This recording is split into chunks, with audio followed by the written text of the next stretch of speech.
Modo Opinión presenta la entrevista.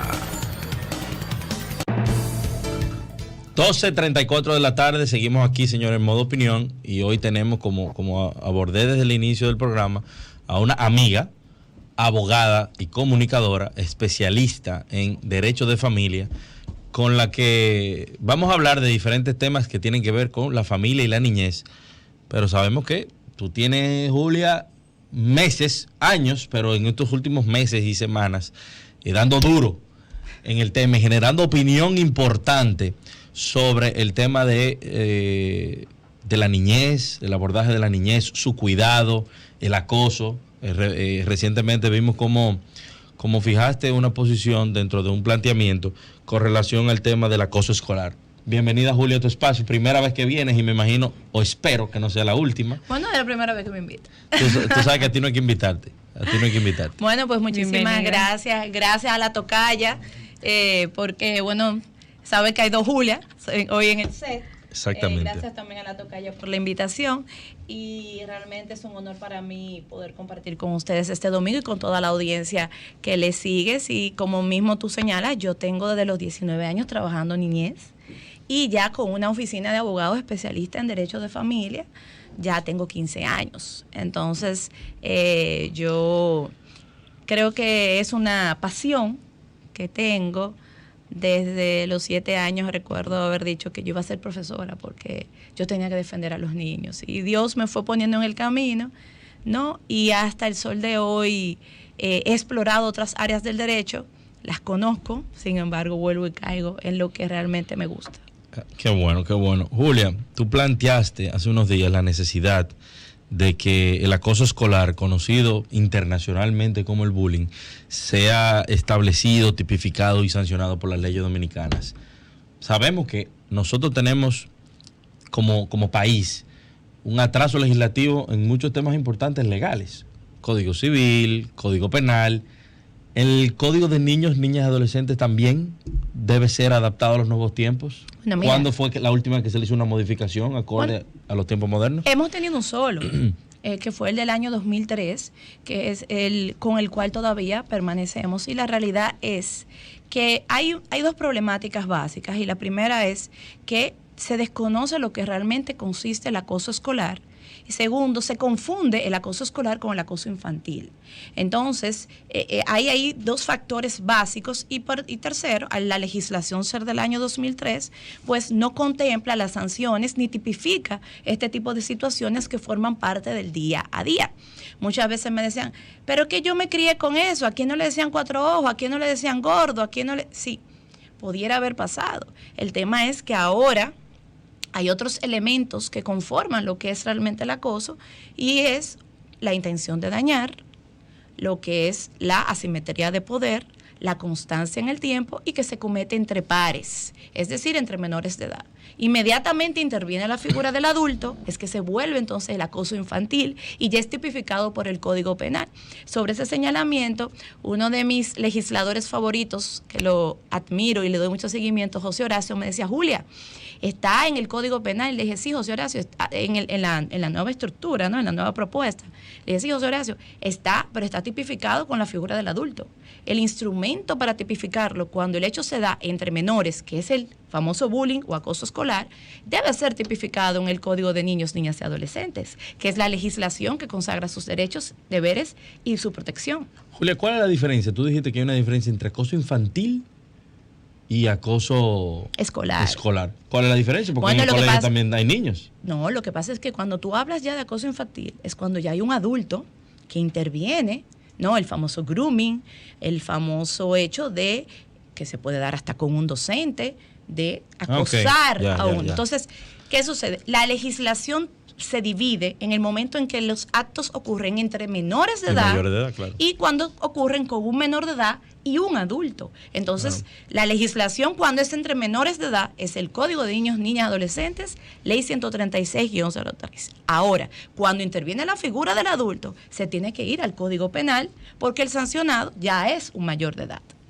Julia, en los casos más conocidos aquí en República Dominicana, ¿cuál ha sido? ¿El acoso escolar o el acoso infantil? ¿Ha habido penalización? ¿Ha habido algún tipo? ¿Cuál es la estadística a nivel nacional? Mira, nosotros como nación carecemos mucho de estadísticas. La data es un tema, ¿no?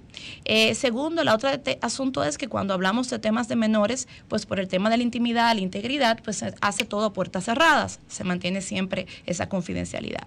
Y el otro tema está en la famosa cifra negra, que es aquel caso que nunca llega a ser denunciado y lo padece, lo sufre el niño, la niña o el adolescente, y a veces la familia ni cuenta se da.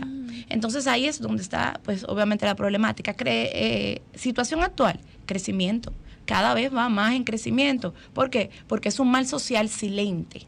Claro. Y cuando viene a salir, ya explota con la catarsis, que es o la depresión o hasta el suicidio del menor de edad. Ahora, este tema de los relajos, me voy a poner como ejemplo. Yo en el colegio tenía un grupito de amigos que no éramos fáciles. Los coristas. Exacto, pero nosotros relajábamos mucho. A mí me relajaron mucho y yo no me siento frustrado, ni que me quiero hacer daño, ni que la vida... A mí me decían, oye, tú me ves la barba. Yo tenía mucho bozo aquí y me decían, llegó la brocha. Oye...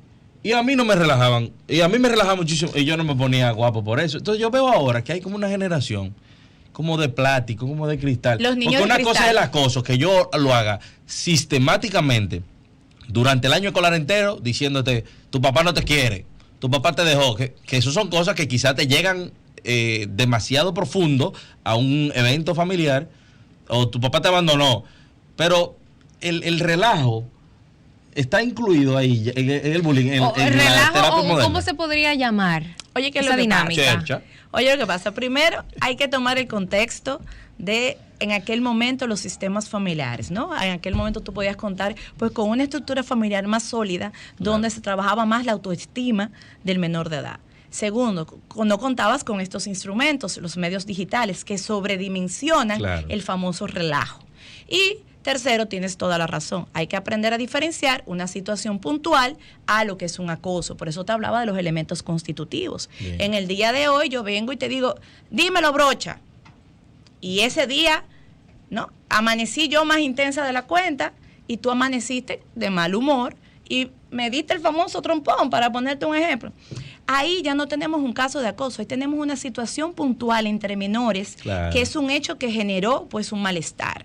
Pero si tú me dices brocha hoy y después entonces tú le mandas un mensaje a la tocaya y la tocaya me dice brocha también y ya se genera el rumor de que yo soy la brocha y ya entonces tú me haces un Instagram falso, Julia la brocha, y ya llego a los sitios y la brocha va o no va, entonces ya tú estás volviendo todo un escenario donde me estás ridiculizando, te estás burlando de mí, yo que de por sí en una sociedad donde la autoestima se está construyendo a través de los famosos likes, de las redes sociales, y donde no tengo quizás unos padres presentes para poder sentarse conmigo y decir, mira, ¿qué es lo que está pasando? ¿Cómo que eso te hace sentir mal?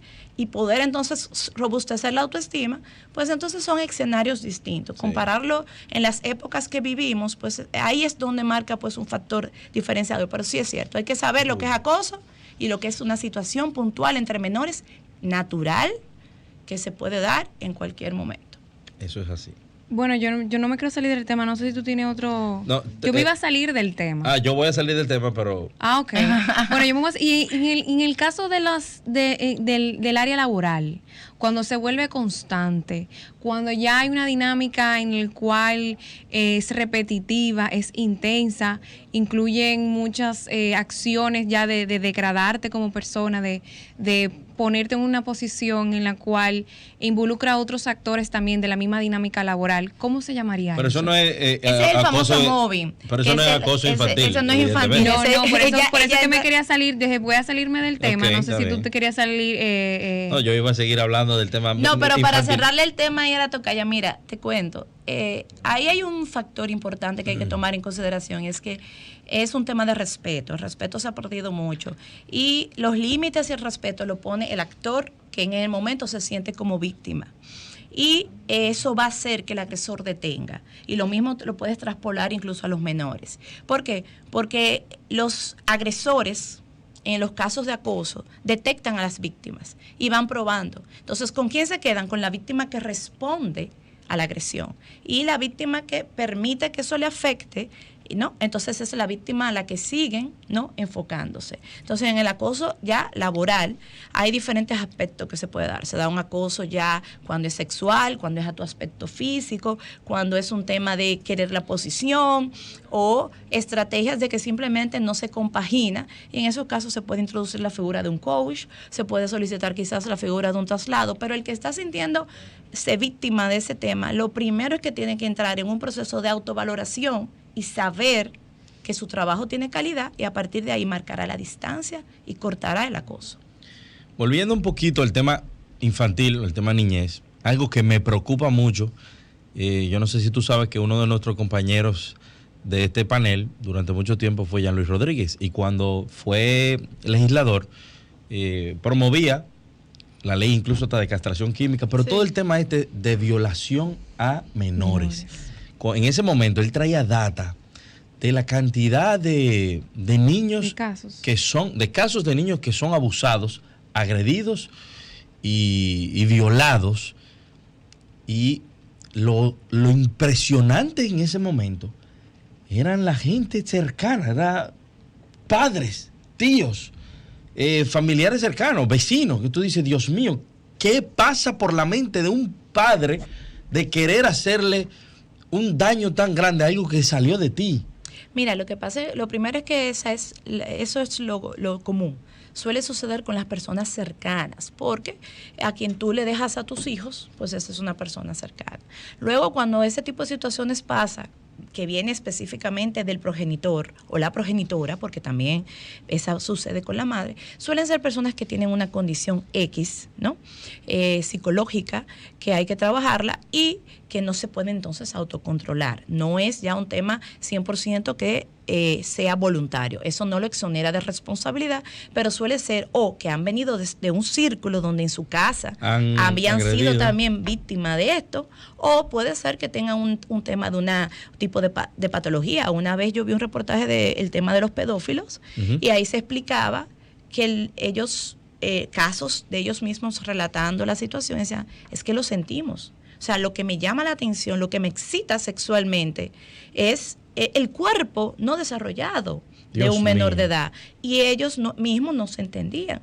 Y eso es un tema. Tú sabes que he leído que durante la pandemia los casos aumentaron. La violencia en todos sus ámbitos aumentó. Porque la gente estaba encerrada y lamentablemente me da mucha pena eso, saber que tantos niños, incluso mujeres en sentido general, se vieron mucho más afectadas por eso y vulnerabilizadas por el encierro. Pero también recientemente hicimos una jornada de limpieza cerca de la zona de impacto del trabajo que viene haciendo el CODES en el río Sama, y pude caminar por algunas de las casas que están literalmente en las marginales del río. Y yo vi las condiciones en las que viven. Eso también creo que promueve esa condición de hacinamiento, estar trancados ahí. Yo creo que promueve más las agresiones y las violaciones. ¿Qué tú crees de eso? Bueno, eso va junto también de la mano con el tema de la falta también de educación. ¿Qué sucede, señores? Nosotros tenemos que entender que nosotros estamos en el 3% aquí arriba en el polígono. La realidad que vive nuestra niñez es muy triste. Tú ves en una casa 2x2 que te vive una familia que la divide una cortina donde está la cama, luego está la cocina, la letrina está afuera para ir al baño, y en esa habitacioncita que en esa cama o en el catre te duermen los hijos con los padres, que incluso a veces ni siquiera son los padres, sino los padrastros, y ahí se tienen relaciones sexuales. Entonces es un esquema complejo y difícil. Y eso que tú dices, eso no es en Neiva, Villa Jaragua. No, eso es aquí. Eso mismo. es aquí en el Distrito Nacional. Y eso da pena y vergüenza que en pleno siglo XXI, 2022, nosotros estemos viviendo con eso. Vamos a una pequeña pausa comercial y vamos a seguir aquí hablando de este tema tan importante con Julia Muñiz Suberville.